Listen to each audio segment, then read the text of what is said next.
ओम नमः शिवाय। दोस्तों, स्वागत है आपका अपने चैनल मदर अर्थ योगिक यात्रा पे। आज गीता सीरीज के 13वें अध्याय का तीसरा एपिसोड, आज हम लोग उसका रसपान करेंगे। और सर्वप्रथम अपने गुरु को वंदन करके इसकी शुरुआत करते हैं। लंबी गहरी सांस।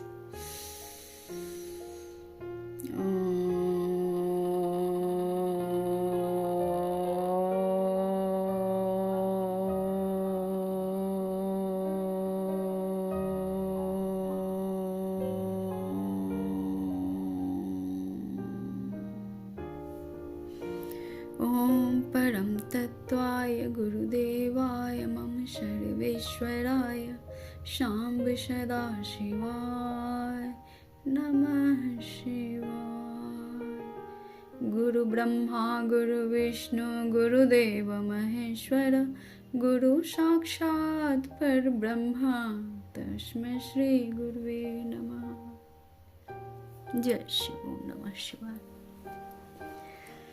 तो तीसरे एपिसोड में आप सभी का फिर से एक बार स्वागत करती हूँ। और हम लोगों ने पिछले दूसरे एपिसोड में 13वें अध्याय के दूसरे एपिसोड में हम लोगों ने जाना कि क्षेत्र तथा ज्ञान और जानने योग्य परमात्मा का स्वरूप जो है वो सभी कुछ संक्षेप में श्री कृष्ण भगवान के द्वारा कहा गया। और ये भी कहते हैं कि मेरा भक्त इसको तत्व से जानकर मेरे स्वरूप को प्राप्त होता है। तत्व की जो गुण है, जो रूप है, जो स्वरूप है, उसको जानकर भक्त मेरे स्वरूप को ही प्राप्त होता है। आगे कहते हैं, प्रकृति और पुरुष इन दोनों को ही तू अनादि जान और राग द्वेष आदि विकारों को तथा त्रिगुणात्मक संपूर्ण पदार्थों को भी प्रकृति से ही उत्पन्न जान। अर्थात प्रकृति और पुरुष इन दोनों को तू अनादि जान। ये अनादि हैं, ये शाश्वत हैं, ये कभी इनका क्षय नहीं हो सकता। और राग द्वेष विकारों को तथा त्रिगुणात्मक संपूर्ण पदार्थों को भी प्रकृति से ही उत्पन्न जान। और जितने भी तीन त्रिगुणात्मक संपूर्ण जितने भी पदार्थ हैं उन सबको प्रकृति से ही उत्पन्न जान। जननी कौन है? इन सभी की प्रकृति जननी है। त्रिगुणात्मिका क्या है? त्रिगुण से संपन्न ये धरा त्रिगुणात्मिका शक्ति है। आगे कहते हैं, कार्य और करण को उत्पन्न करने में हेतु प्रकृति कही जाती है और जीवात्मा सुख दुखों को भोगने में हेतु कहा जाता है। अर्थात जो कार्य होते हैं और जो कार्य के जो कारण होते हैं उनसे उत्पन्न करने में जो हेतु है, जो माध्यम है, वो प्रकृति कही जाती है। प्रकृति बस ही कोई इंसान किसी कार्य को करता है ना। अब भूख है, भूख लगी है, या आवास चाहिए, या एक सामाजिक जीवन चाहिए, पारिवारिक जीवन चाहिए, तो उसको कमाना है क्योंकि ये प्रकृति का डिमांड है। ठीक उसी प्रकार कार्य और कारण को उत्पन्न करने में हेतु प्रकृति कही जाती है और जीवात्मा सुख दुखों को भोगने में हेतु कहा जाता है। और जीवात्मा जो है, जो मनुष्य है, वो सुख दुख को जो भोगता है वो उस कारण से होता है, उनका हेतु होता है। प्रकृति में स्थित ही पुरुष प्रकृति से उत्पन्न त्रिगुणात्मक पदार्थों को भोगता है और इन गुणों का संग ही इस जीवात्मा के अच्छी बुरी योनियों में जन्म लेने का कारण है। अर्थात प्रकृति में स्थित जो पुरुष हैं, प्रकृति से उत्पन्न जो त्रिगुणात्मक पदार्थ होते हैं उनको भोगता है। प्रकृति से उत्पन्न त्रिगुणात्मक पदार्थ रजस, तमस और सत्व, इन पदार्थों को जो प्रकृति में ही स्थित है, पुरुष प्रकृति से जो उत्पन्न होते हैं, और इन गुणों का संग ही जीवात्मा के अच्छी बुरी योनियों के जन्म लेने का कारण है। अब जो जीवन साइकिल चलती है वो उसी प्रकृति के अधीन होकर जब जीवात्मा कार्य करता है तो फिर वो उसी साइकिल में आगे बढ़ता चला जाता है। उस चीज जो लालसा काम करती है, राजसी सुख चाहिए, रजस चाहिए जिसके मन में अंधकार है, तमस, बहुत क्रोध, बदला लेने की भावना, अब इन गुणों के अधीन होकर जो आत्मा कार्य करती है वो जो अच्छी बुरी योनियों में जन्म लेने का कारण होती है। अपने गुण के आधार पर उनका जन्म का कारण बनता है। इस देह में स्थित वह आत्मा वास्तव में परमात्मा ही है। वह साक्षी होने से, उपद्रष्टा और यथार्थ सम्मति देने वाला होने से, अनुमंता, सबका धारण पोषण करने वाला होने से, भर्ता, जीवन रूप से भोक्ता, ब्रह्मा आदि का भी स्वामी होने से, महेश्वर और शुद्ध होने से परमात्मा, ऐसा कहा गया है। अब यहाँ कृष्ण बोलते हैं, इस देह में स्थित वह आत्मा वास्तव में परमात्मा ही है। प्रत्येक मनुष्य के जो आत्मा है, जो मनुष्य में जो वास करती है, वो परमात्मा ही है। वह साक्षी होने से उपद्रष्टा है ना, साक्षी होने से उपद्रष्टा। अगर उस दिव्य मनुष्य में गुण दिखते हैं तो वो ऊपर से दिखते हैं, उपद्रष्टा होते हैं। और यथार्थ सम्मति देने वाला होने से अनुमंता, और यथार्थ अगर सम्मति मिल गई उसकी तो अनुमंता। अनुमान से पता लगाया जा सकता है कि ये इस जीव के अंदर, इस मनुष्य के भीतर जो है वो आत्मा परमात्मा स्वरूप है। और आगे सबका धारण पोषण करने वाला होने से भरता, जीव रूप से भोक्ता, जीव रूप जो भोगते हैं, सबका धारण पोषण करने वाले से जो भरता है, जो पूरी करते हैं, सबकी जरूरतें पूरी करने वाले, और जीव रूप से भोक्ता, जीव रूप में जैसे कर्म है वैसे फल को जो भोगते हैं। ब्रह्मा आदि का भी स्वामी होने से महेश्वर और शुद्ध होने से परमात्मा, ऐसा कहा गया है। अब ब्रह्मा आदि का भी जो स्वामी होते हैं वो स्वामी कौन है? महेश्वर हैं। और शुद्ध होने से परमात्मा, ऐसा कहा गया है। इस प्रकार व्यक्ति को और गुणों सहित प्रकृति को जो मनुष्य तत्व से जानता है, वह सब प्रकार से कर्तव्य कर्म करता हुआ भी फिर नहीं जन्मता। अर्थात इस प्रकार पता लगता है जीवात्मा से कि वो किस प्रकार के कर्मों को भोगता है, किस प्रकार के कर्मों को भोगता है। वो अपने साइकिल में ही फंसा हुआ है या उसकी आत्मा उन्नति कर गई है, ये सब उपद्रष्टा अनुमंता होते हैं, वो दिखता है। आगे कहते हैं श्री कृष्ण, उस परमात्मा को कितने ही मनुष्य तो शुद्ध हुई सूक्ष्म बुद्धि से ध्यान के द्वारा हृदय में देखते हैं, अन्य कितने ही ज्ञान योग के द्वारा और दूसरे कितने ही कर्म योग के द्वारा देखते हैं, अर्थात प्राप्त करते हैं। अब परमात्मा जो है वो एक ही है, लेकिन जो परमात्मा को बहुत सारे ऐसे मनुष्य वो कई प्रकार से देख सकते हैं। कितने ही मनुष्य तो शुद्ध हुई सूक्ष्म बुद्धि से ध्यान के द्वारा हृदय में ही देखते हैं, वह स्वयं के हृदय में देखते हैं, धारण करते हैं, और दूसरों में भी उसे परमात्मा ही दिखते हैं। परमात्मा के भी विभिन्न रूप दिखते हैं। अन्य कितने ही ज्ञान योग के द्वारा और दूसरे कितने ही कर्म योग के द्वारा देखते हैं, अर्थात अपनी ज्ञान की दृष्टि से वो देख सकते हैं सामने वाले का कि क्या उसकी क्या आत्मा की उन्नति है, उसके वचन के द्वारा, उसके कर्म के द्वारा, उसके चेहरे के द्वारा, उसकी आंखों के द्वारा, इन सब से प्रतीत होता है कि वो कितना शुद्ध और बुद्ध पुरुष है। यह शुद्ध और बुद्ध स्त्री है। ये यहाँ जेंडर की बात नहीं हो रही है, यहाँ बात हो रही है उस परम तत्व के परम शुद्ध आत्मा स्वरूप जो जागृति होती है, जो आत्मा का स्वरूप होता है, उनके बारे में बात हो रही है। और दूसरे कितने ही कर्मयोग के द्वारा, अर्थात बहुतों में कर्मयोग के द्वारा दिखते हैं। वो अपने कर्म के प्रति कितने कर्तव्यनिष्ठ हैं, वो अपने ज्ञान के द्वारा कितने देख पाते हैं, उस दूरी को देख पाते हैं और उस नजदीकी को देख पाते हैं, वो दूसरों में भी देख पाते हैं और स्वयं में तो वो धारण करते ही हैं, क्योंकि उनके कर्तव्य कर्म भी उसी परमात्मा के कार्य की, उन्हीं के पथ की ओर अग्रसर रहते हैं। उनका पूरा जीवन अर्थात प्राप्त करते हैं। परंतु इनसे दूसरे अर्थात जो मंद बुद्धि वाले पुरुष हैं, वे केवल इस प्रकार न जानते हुए दूसरों से अर्थात तत्व के जानने वाले मनुष्यों से सुनकर ही तदनुसार उपासना करते हैं। जो थोड़े मन बुद्धि वाले पुरुष हैं वो दूसरे से जानकर भगवान की उपासना करते हैं। तत्व जो जानते हैं, तत्ववेत्ता, उनके द्वारा प्रवचन सुनते हैं, उन संतों के द्वारा प्रवचन सुनकर उनकी उपासना करते हैं, ब्रह्म की, परमात्मा की। और वे श्रवण परायण व्यक्ति भी मृत्यु रूप संसार सागर को निसंदेह तर जाते हैं। और जो वो उस परम बुद्ध पुरुष की या बुद्ध संत की जो वाणी सुनते हैं, तो वो भी जो मंद बुद्धि वाले पुरुष होते हैं वो मृत्यु रूप संसार सागर को निसंदेह तर जाते हैं। जो संत शरणागति हो गए हैं वो भी अवश्य तर जाते हैं इस संसार सागर से।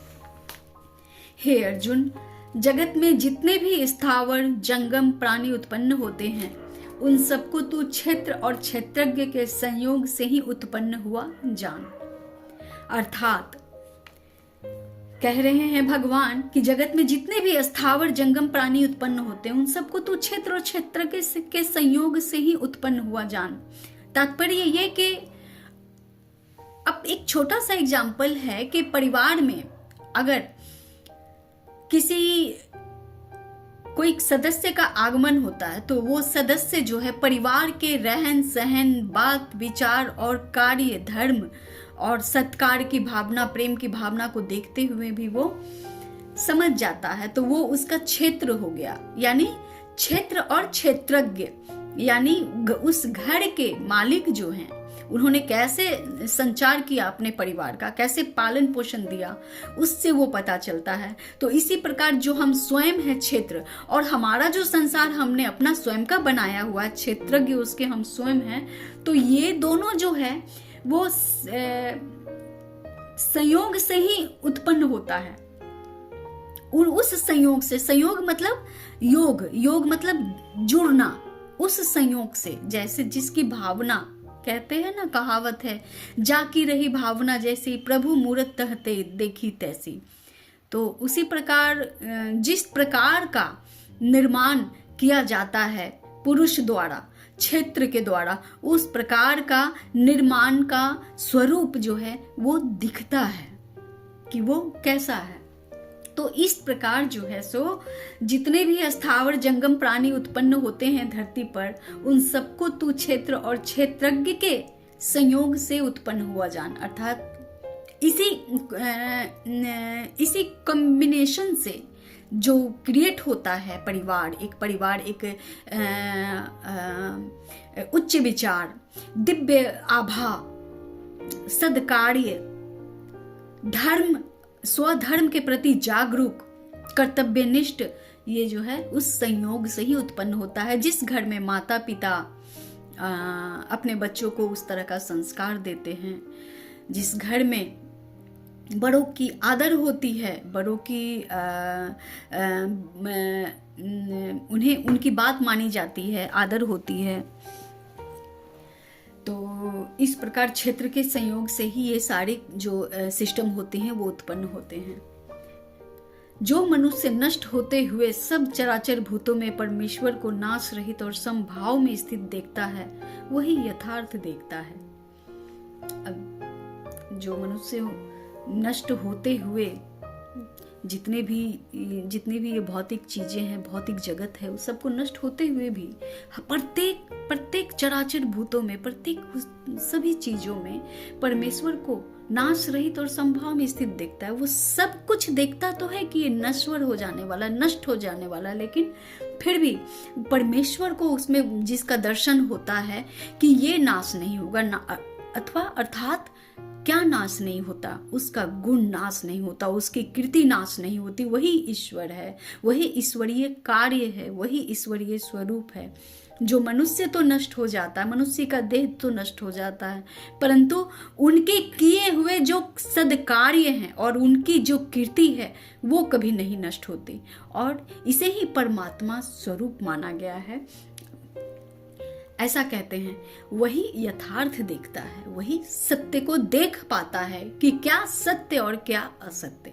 वो भेद कर पाता है, वो समझ जाता है कि सत्य क्या है, नश्वर क्या है, झूठ क्या है, और वही सच देख पाता है, यथार्थ देख पाता है। इन सभी चीजों, मृत्यु होने वाली चीजों में भी यथार्थ जो देख पाता है। आगे कहते हैं श्री कृष्ण, क्योंकि जो मनुष्य सब में समभाव से स्थित परमेश्वर को समान देखता हुआ अपने द्वारा अपने को नष्ट नहीं करता, इससे वह परम गति को प्राप्त होते हैं। अर्थात जो मनुष्य जो सब में समभाव से स्थित परमेश्वर को समान जो देखते हैं, अपने द्वारा अपने को नष्ट नहीं करते हैं, वह स्वयं को अपने द्वारा नष्ट नहीं करते। वो जानते हैं, समझते हैं कि मेरे अंदर भी ईश्वरीय आभा है, मैं भी ईश्वर का ही अंश हूँ। मैं नाम की चीज तो हट ही जाती है उनसे, क्योंकि वो स्वयं उत्पन्न नहीं हुए। उन्होंने कर्मों के अनुसार जरूर शरीर को बदला है, लेकिन अगर इस जीवन में भी कर्तव्य परायण होकर अपने यथार्थ स्वरूप को जानने, उस परमेश्वर को जानने में अपने स्वधर्म का पालन करता हुआ जो मनुष्य होता है, वो कभी भी स्वयं को नष्ट नहीं कर सकता। चाहे वो कितनी भी उसके जीवन में जमाने भर के शत्रु एक तरफ हो जाए या जैसी भी परिस्थिति एक तरफ हो जाए, वो कभी स्वयं को नष्ट नहीं करता, और इससे वह परम गति को प्राप्त होता है। योद्धा क्या करते हैं? योद्धा रणभूमि में अपने कर्तव्य का निर्वहन करते हुए शरीर को त्याग देते हैं, क्योंकि वही उनका कर्तव्य है। इसी तरह प्रत्येक मनुष्य के जीवन में जो भी उनका क्षेत्र है, कर्तव्य क्षेत्र जो भी है, उनका परिवार है, जिनको जो भी कार्य दिया गया है ईश्वर द्वारा, उन सभी को करते हुए वो परम गति को प्राप्त होते हैं, क्योंकि वो अपने आप को कभी नष्ट नहीं होने देते, क्योंकि वो जानते हैं कि मैं स्वयं ईश्वर का अंश हूं और मेरा अधिकार इस पर नहीं है, परमात्मा का ही अधिकार इस मन बुद्धि शरीर पे है। आगे कहते हैं, जो मनुष्य संपूर्ण कर्मों को सब प्रकार से प्रकृति के द्वारा ही किए जाते हुए देखता है और पर आत्मा को अकर्ता देखता है, वही यथार्थ देखता है। अर्थात जो मनुष्य हैं सभी कर्मों को सब प्रकार से प्रकृति के द्वारा ही किए जाते हुए देखते हैं। वो जानते हैं कि इसे रोका नहीं जा सकता, ये प्रकृति नियंता है, ये प्रकृति द्वारा प्रदत्त भी है और नियंता भी, ये प्रकृति द्वारा ही चलायमान है, उसे चाह कर भी रोक नहीं सकते। जैसे भीष्म पितामह, उन्होंने प्रतिज्ञा तो ले ली थी, लेकिन उनके जीवन में जब तक अंतिम श्वास रही, एक एक श्वास तक उन्होंने तीर के कितने बिछावन पे, सैया पे उन्हें सोना पड़ा। इसी तरह वो जो है वो सब प्रकार से प्रकृति के द्वारा ही किए जाते हुए देखता है ना। वो उन्होंने भीष्म प्रतिज्ञा बहुत ये प्रचलित है कि भीष्म प्रतिज्ञा, क्यों? क्योंकि भगवान कहते हैं कि समय आने पर जैसा समय हो वैसा कार्य करना चाहिए। किसी भी धर्म और प्रतिज्ञा से बड़ा, मनुष्य से बड़ा कोई भी धर्म और प्रतिज्ञा नहीं है। धर्म ज्ञान मनुष्यों के लिए बनाए गए हैं, उनसे बड़ा कुछ नहीं है। तो सब प्रकार से जो प्रकृति के द्वारा देखते गए, वो देखे और उन्होंने रोकने की कोशिश की। कभी अपने उस गद्दी पे जो गद्दी थी,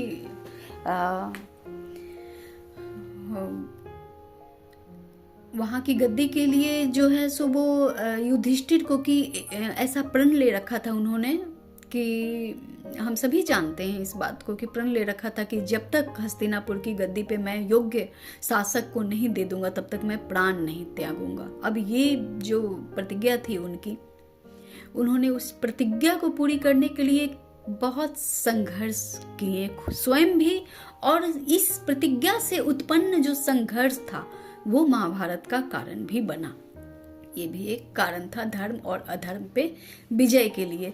तभी श्री कृष्ण ने बतलाया है कि धर्म क्या है, अधर्म क्या है, स्वधर्म क्या है, इसके गुण स्वरूप उन्होंने बतलाए हैं।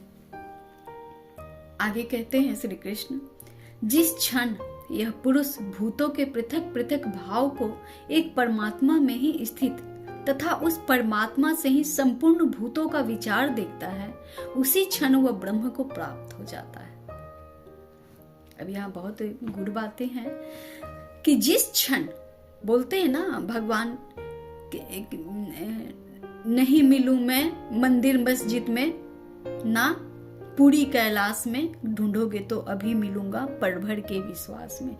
ठीक यही चीज यहाँ पे भगवान बतला रहे हैं कि जिस क्षण यह पुरुष भूतों को पृथक पृथक भाव को एक परमात्मा में स्थित तथा उस परमात्मा से ही संपूर्ण भूतों का विचार देखता है, वो जब दृष्टा बनकर वो पुरुष जब देखता है कि मैं न करता था न भोगता हूं, वही परमात्मा कण कण में व्याप्त है, वही करने वाला भी है, करवाने वाला भी है और भोगने वाला भी है, जब वो स्वयं है। तो जब ऐसे भाव आ जाते हैं क्षण भर में, उसी क्षण वह ब्रह्म को प्राप्त हो जाता है, अर्थात उसी क्षण तत्काल वो ब्रह्म को प्राप्त हो जाते हैं, अर्थात ब्रह्म ज्ञान की प्राप्ति हो जाती है उन्हें। ये नहीं कि ब्रह्म को प्राप्त हो गए तो शरीर छूट गया, अर्थात ब्रह्म को प्राप्त हो जाते हैं, अर्थात ब्रह्म का ज्ञान हो जाता है उन्हें कि ब्रह्म क्या है। आगे कहते हैं श्री कृष्ण, हे अर्जुन, अनादि होने से और निर्गुण होने से यह अविनाशी परमात्मा शरीर में स्थित होने पर भी वास्तव में न तो कुछ करता है और न लिप्त ही होता है।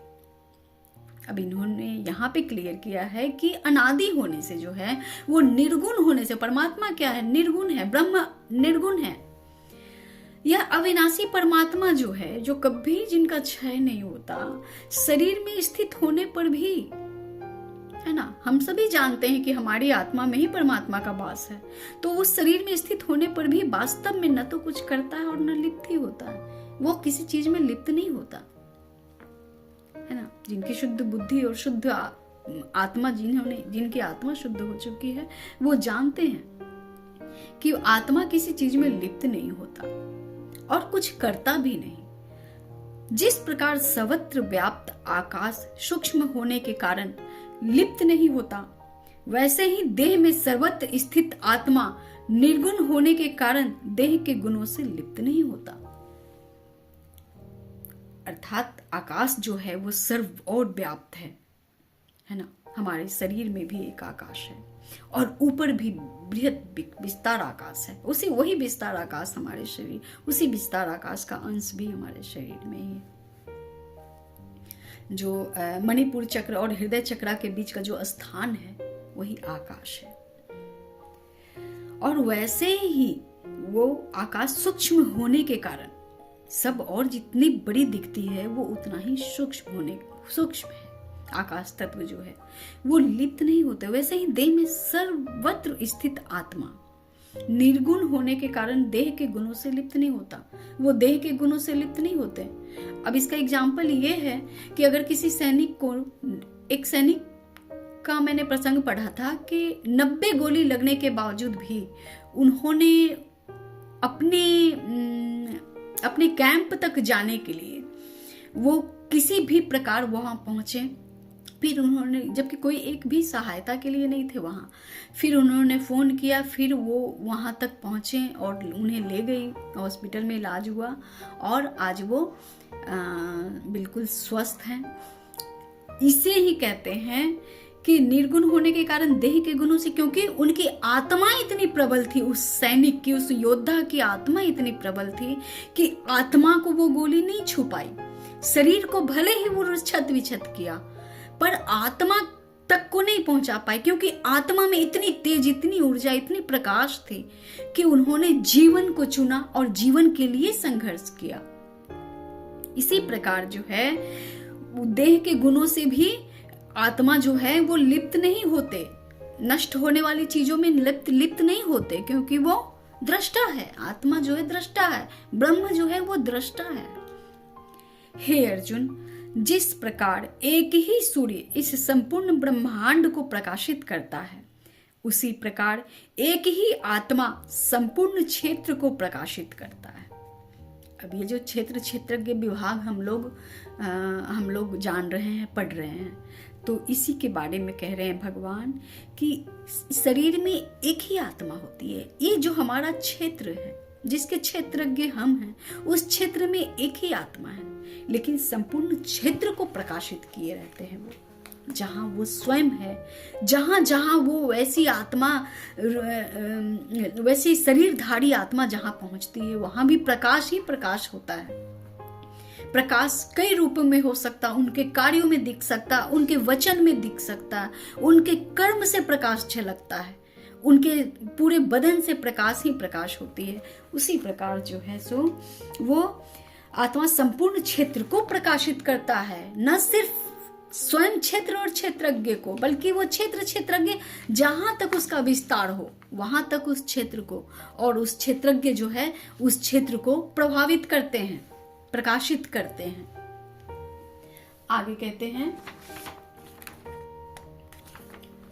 इस प्रकार क्षेत्र और क्षेत्रज्ञ के भेद को तथा कार्य सहित प्रकृति से मुक्त होने को जो पुरुष ज्ञान नेत्रों द्वारा तत्व से जानते हैं, वह महात्मा जन परम ब्रह्म परमात्मा को प्राप्त होते हैं। अर्थात जितनी भी बातें कृष्ण ने ज्ञान के रूप में कही गीता में, इस प्रकार क्षेत्र और क्षेत्रज्ञ के जो भेद होते हैं और कार्य सहित प्रकृति मुक्त होने से, है ना, प्रकृति में रहकर भी, तीन त्रिगुणात्मिका भौतिक जगत में रहकर भी उस प्रकृति से जो मुक्त होते हैं जो पुरुष, और ज्ञान नेत्रों द्वारा जो तत्व से जानते हैं, है ना, ज्ञान नेत्रों द्वारा, अपने दिव्य दृष्टि के द्वारा, जो है ज्ञान का जो नेत्र है उनके द्वारा, इन दो चक्षुओं के द्वारा नहीं, स्थूल चक्षुओं के द्वारा नहीं, जो ज्ञान नेत्र हैं उनके, है ना, जो साधक जहाँ अपने थर्ड आई पर जहाँ